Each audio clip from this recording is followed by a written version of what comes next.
My name is Gokul Narayan, and you know who I am and what I do. And this is Aditya Ned. You know what he does as well. And thankfully, he can tell us what is happening in the world right now because I don't understand the economy right now. What I did manage to convince Aditya to do was to share with us what he did during this pandemic with respect to investing in the market. So we're going to try and pick his brains and find out exactly what he did and how he made use of the dips that happened because of this pandemic. So Aditya, why don't we start off this episode with you telling us how you went about planning your investments during this pandemic? And I don't want a generic kind of an approach. I want to know exactly what you did. How did you approach this and what have you done? Okay, so Gokul, so this is an interesting topic because everybody gets scared during a pandemic, and when there are crashes, people don't quite know what to do. So I think this is a great topic to talk about. So I think the first thing, Gokul, is that you need to have some knowledge. If you're a DIY investor, right, you're managing it on your own, you need to have some knowledge of where you are in the market cycle. And it's actually not very difficult to do because all markets are Okay. cycles. They go through expansion and then contraction. So what we had in March 2020 was a contraction because the market fell about 35, 40%. So you need to know how Okay. long the bull market has been going on, how many, let's say, dips the bull market has had. And all this is easily done through looking at a chart. So let's say look at a Okay. long-term Nifty or a Sensex chart to see how the markets have been performing. So the first thing I realized since 2019, 18, 19 is that we've been in a long-term bull market. So the markets have been Yeah. rising for 8 to 10 years. So that's first sort of indication that you need to be slightly conscious with the decisions that you take. So even before the pandemic, I was slightly conscious in my investing approach because I knew where we were in the market cycle. So by that, do you mean that you held back large investments or you didn't invest at all? So I had already moved out portions of equity into debt in Okay. 2018. Okay. And so I Okay. was overweight on debt funds. And so I didn't add any more to equity during that 1.5 year period, 2018, 19. So for DIY investors, if you have an SIP going, then you just want to let it run because you don't want to take decisions on a, let's say, news based or a monthly basis. But there are some investors out there who are listening to this who sort of handle their money more proactively. So for them, it's good to know where you are in the market cycle in case you want to move out from, let's say, equity into debt.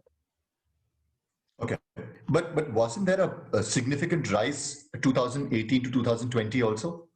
Well, not that much actually because the markets fell at the end of 2018 and then rose again. So it Okay. didn't Okay. rise that much above the 2018 highs. Yeah, it did hit new highs, but it wasn't all that much. So All right. All right. you're trying to calculate a risk trade-off. Is that do you Mhm. just want to put more equity at the end of or at the when you've already had a multi-year bull run, or do you not want to do that? So when the crash came, So, and okay. that's the point. When the crash came, um, one of the reasons that it fell so much is, of course, there was the pandemic, but that coincided with the markets being at having risen so much over so many years. Yeah, it saw a very steady upward trend, and then that minor blip in 2018, and then it continued along the same path. Right. There wasn't really a correction of sorts. So what you're trying to say is, as it is, it was due for a dip, but then it was exaggerated by the pandemic. Yes. Or the other way around, Is there's that a what you're saying? pandemic which was Okay. exaggerated by the fact that the market was due for a dip. So either ways, it was Okay. time to be Either way. cautious. Yeah. So what I did was in 2020, when the pandemic was coming around and Hmm. we knew that this is going to affect the economy and we spoke about this, it was something that you could see would affect the economy in a big way, in an unprecedented way. You'd expect the markets to fall a Right. little bit. And so what you want to do is Yeah. then be ready to invest if and when that does happen. And so what that means Okay. is if you have money sitting on the sidelines, then you want to have some of that money ready to put in. So what I did was when the market actually fell about 15%, I began putting in some money. So not all of it, but when I saw the 10-15% drop in Feb, I began putting some amount with the anticipation that if it falls more, I'll continue to buy on the way down. And we made a video Okay. about buying the dips and why you Yeah. should Yeah. do that. So Yeah. link to Yeah. Yeah. that video as well. Since you couldn't predict how much is going to, once it dropped a significant, you started investing.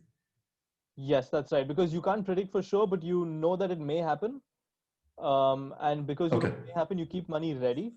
But you don't want to put everything in one go because, as we discussed in the previous video, if the market goes against you, then all your money falls. So you want to have enough to put it in phases or in tranches. So I saw it as putting it in 4 or 5 tranches. So I put some in when it fell 10 to 15%. Then I put, let's say, 20% more when it fell about 25%. Then I put 20% more when it fell about 35%. And then I put um, some more when it was about 35 to 40% down. That means the remaining of the Sensex were down 35 or 40%. So did you stop investing as soon as the market started rising, or you took you did it, keep investing but smaller amounts even as the markets rose? So I kept investing as the markets fell, and then once it rose from 40% higher, I decided to put more money in when it rises by 20%. One of the ways to see whether you've gotten out of a bear market is to check whether the markets have risen 20% from their lows. So if it rises 20% from their lows, that means it's made a significant move back upwards. So I wanted to keep some money for when it in fact does rise, just as a confirmation of the movement higher. And then I kept some money in case the market moves higher and confirms an uptrend, but also the possibility of a second dip, right? Because it's such an unprecedented year that you can't say whether the market's going to fall again or no, and at what point. So, Okay. although it's very unlikely for to have two massive dips in the same year, you can't predict anything for sure. So, And yeah, and more so because and please tell me, I'm talking about it from a very generic standpoint. The pandemic was hitherto before unknown to our generation. The right, closest pandemic we have is the Spanish flu, and that too only because I read a little bit of history and because everybody was looking back at the last time the human race had to really deal with something like this, which was, I think, World War One time. Correct. So not really. Hardly anybody was investing at that point of time, and therefore the impact of the stock markets and all that was completely yeah, not understood. And there wasn't any concept of global investments known to local investors. right, yeah, So none of that really made an impact. But now, when I see it, I see that the pandemic has had an impact. mm-hmm.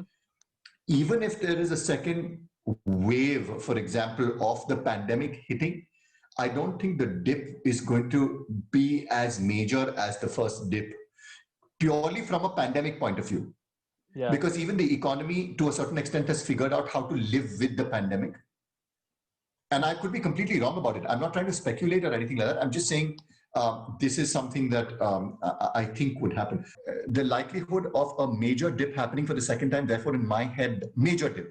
yeah. Again, I know you've told me not to predict the market at all, but I'm just trying to use logic to see whether this kind of another downward trend could be expected Yeah. anytime soon, and it doesn't seem like that to me. Yeah, I would agree with you. So of course we don't predict the market, but you have some sense of what you're expecting, right? And Right. I don't expect another second dip to the extent that we saw in the first one. We've already had smaller dips. So last month the markets were down 10%, 12% in any case. So you keep having sort of smaller corrections and retracings like that. But I don't see a massive dip of the kind that we saw earlier. One reason also, Gokul, is that the markets fall really based on uncertainties, and the virus is less of an uncertainty now than it was when it first hit. So even though Exactly. we know that the economy will be majorly affected if the pandemic continues, It's we not a surprise. yeah, it's not a surprise. So the unknown unknowns are less now. Correct. No, So that's exactly what I wanted to say, but yeah. just put much better. Just Gokul, just to add there, plus also because nowadays central banks around the world flush the economy with lots of money when there's an economic crisis. And so, although the economy is not doing well, they bail out various companies, they bail out sectors, they bail out individuals, they print more money, and so because of that, people have more money to invest, and asset prices increase anyways. Yeah, just to uh, bolster up the economy, Yep, even though it was actually facing a very major economic crisis. yep, absolutely. Okay. So then what was the next thing that you did? So you started investing. I think the next important question would be, what did you invest in? I Yeah, so guess. Gokul, I'm a guy who believes in diversified investments. So Yeah. I want at least two asset classes. One is fixed income or debt, and the other is equity. So I invest most of my money either through mutual funds or ETFs, depending on Uh-huh. what I'm investing in. So I invest in Indian equity, global equity, and also Indian debt instruments through mutual funds. So what I was doing during the pandemic was putting more money into the equity portion of the portfolio, Okay. not the debt Did you? portion. But you still kept it at an 80-20 ratio. Or you for momentarily changed that ratio to a 90-10 or 100% equity. So I was not in an 80-20 since about 2018 or so, because I'd moved out into more debt because I Oh saw that yeah, we yeah. were at You the end told of a, us that you became yeah. So debt heavy. I moved into a more 80-20 allocation through the pandemic, as the Okay, pandemic was okay. unfolding and as the markets were falling. So I'm now closer to an 80-20 allocation. Okay. So by that stretch of imagination, you mean that if the upward trend keeps continuing for a little bit of time, you will then spread it out back to us, possibly a 60-40 or something like that in the in a few months or a year or two, So now possibly. I'm looking at multi-years. Definitely, I won't be moving anything into debt in the next few months for sure, and most Mm. likely not even in the coming couple of years. So I'm anticipating, I don't know, 3+ years that I'll be heavy on equity or 80-20 on equity. And then depending on how the market's going, I'll reevaluate after that point in time, because markets Okay. do move in multi-year cycles.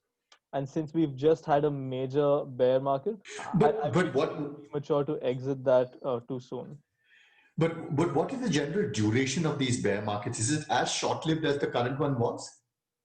Because No, I so thought that this bear market was very short-lived. yeah, it was. It was the fastest bear market and the fastest recovery from a bear market that we have on record. Yeah. Yeah. Okay. Okay. So it Yeah. could be, it could be 3 months, it could be 6 months, it could be a year. This one was what, 3 weeks, if I'm not mistaken, from the top to the bottom. I think, Gokul, what's happening is information flows are so much faster these days, and money also flows so much faster that all moves are exaggerated. Upward moves are exaggerated, they're quicker. Downward moves are quicker.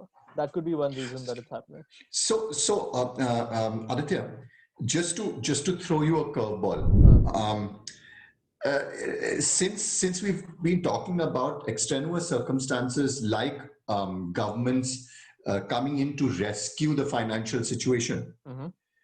the ability of governments to step in and rescue precarious financial situations is also limited. They can't Yeah. just go on. So, considering the fact that this pandemic is what it is, and nobody can predict what the hell is going to happen. Mm-hmm. Um, do you think it is wise to keep in mind that we may just about see another bear run, wherein then because I think I'm so convinced about the fact that the reason why it came out of the bear market was because governments made it come artificially out of a bear market. Yeah, the problem, Gokul, is this distinction between artificial and not artificial is very difficult to sort of hold these days. Because so if you think about 2008, No, 9 as well. from an expert's point of view, from a layperson, I find it very easy to be able to No, because it so doesn't seem that the economy could have recovered on its own. You see, everything was shut. The manufacturing industry was shut. yeah. The aviation industry was shut. Mm-hmm. The travel tourism industry was shut. There's no ways that in 3 weeks we come back all the way No, or 4 weeks. but the stock market never tracks the economy, Gokul. Stock markets always move much Correct. faster and earlier than the economy. Correct. So Correct. But it the economy is not even close to recovering. Not even close. The amount of loss that we've had in 2020 yeah. in all these sectors that I've mentioned, it's going to take years for people to come back out of it. Yes, Years. yes. So we may And have there's a possibility, Gokul, that in the stock markets we could have a protracted sideways movement, which means not too much happens for a long time. So we will crab along to the side rather than go up or down, is what you're saying. Yeah, That so is that's a what a possibility. protracted sideways movement means. Yeah, so it's a long sideways. Sideways meaning ऊपर नहीं जा रहा, नीचे नहीं जा रहा. It's just continuing to move It's sideways. just Yeah, and so we do the you're crab not walk. losing money, Okay. you're not gaining. So that's a possibility. The other is it could just drift slightly lower for a while, which is okay. Those are not, very negative scenarios. The one that people are scared about is what if there's a major second dip. Now there could be, and you just discussed that, but at the end of the day, you have to take a call, right? Do you want to take on a certain level of risk for the potential gain of your investments, or do you not? If you're very risk averse, or if you're a sort of a first time slightly scared investor, then maybe put more money in debt. But as we discussed in the last video, don't just sit on the sidelines waiting for a dip, because chances are when the dip comes, you'll be even more scared and you won't be able to take any decisions. And so you'll be left out again. So basically, guys, invest regularly. Small. So what was that? What was that quote that the IRDA used to throw at us very often? Small investments made regularly reap large dividends. Is that Isn't that? IRDA? Oh no, I've heard you no. use I this don't think. before also in another video, Gokul. I think it's just you. Yeah. No, it's not me. I wish I'd come up with this. I wish I'd come up with this. No, but I've heard somebody say this, and it seems very profound. I mean, I use this as a mantra for life in general. Incremental growth, small investments made regularly. But then it's exactly what you're saying. Instead of predicting the market, see. But what you've given us as tips makes a lot of sense. So just because there is a dip, don't run in. Just because there is a dip, don't run out. Wait, watch a little bit. But you don't see yourself in any circumstance, irrespective of how much of a bear market it becomes, and however much the economy dips. You don't see yourself, you as an investor, this is a question for you as an investor, you don't see yourself going 100% equity. That's just not how you play that game. Yeah, I don't, because I have done that in the past, by the way. Okay. Oh, you have. Okay. Yeah, I have done that in the past, and everyone gets into investments thinking stocks and equity, right, Gokul? But I like the fact that India is still one of those places in the world that I have access to, which has high fixed income yields, which means you get quite a bit from your debt and fixed income and bonds. And so in comparison to other economies like the US? Yeah, US, various parts of Canada. Europe. I like the fact that a portion of my money is getting me sort of regular interest payments, which is being reinvested, but it just adds that regular flow, and it adds that buffer, that cushion to your portfolio. So I like that. Okay.